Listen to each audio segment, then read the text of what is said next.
and the holiday eating season. So how do we make it all the way through without piling on too many pounds?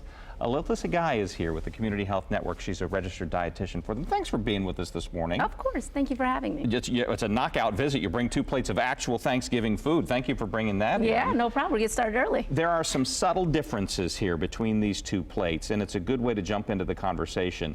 Both seem to have the favorites on them. Absolutely. And both seem to be ones you could enjoy. Which one do you like a little bit better, and kind of walk us through why? Absolutely. So yes, we do have 2 plates, 2 examples here. This one probably reflects most of our plates during this time of year, yeah. right? Right here. And probably because it has a lot of our seasonal favorites. Yes. What we want to do is practice intentional eating, even during the holidays. What's intentional eating? Intentional eating. So being a little bit more selective about what you plan to be eating, right? Planning, if you can, most of the times before going into an event or a holiday party.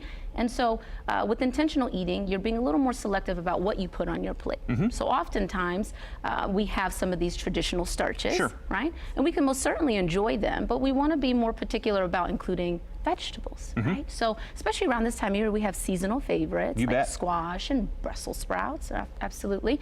And so this one reflects a plate that is a little more intentional and selective, and it's brighter. I mean, it's more festive, more colorful, right? So that should say something. You start with picking out vegetables first. That way, you can reserve that space. You know, and that is actually, we host at our house.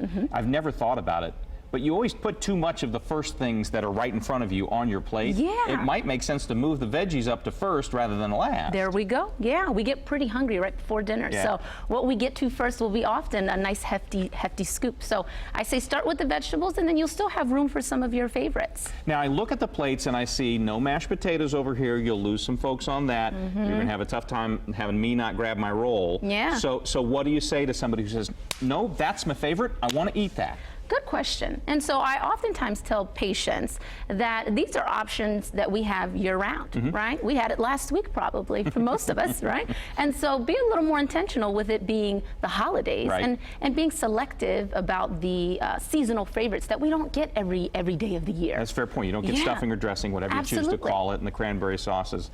Well, maybe an argument in the house whether you want the jellied stuff or the real whole stuff Absolutely. there. But the mashed potatoes, you're right, I'm probably getting next week anyway, so. All right, maybe it goes on the limited list. There we go. Seconds?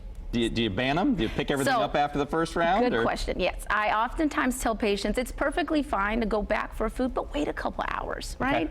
Give your body some time to digest some of that first plate options, and then go back for a little bit more. Do some walk-in or and once the momentum has died down, there you go, exactly. The body isn't maybe as hungry, and you just naturally sort of gauge some of that. Thank you so much, and we hope you have a great Thanksgiving. Thank you, you too. Some good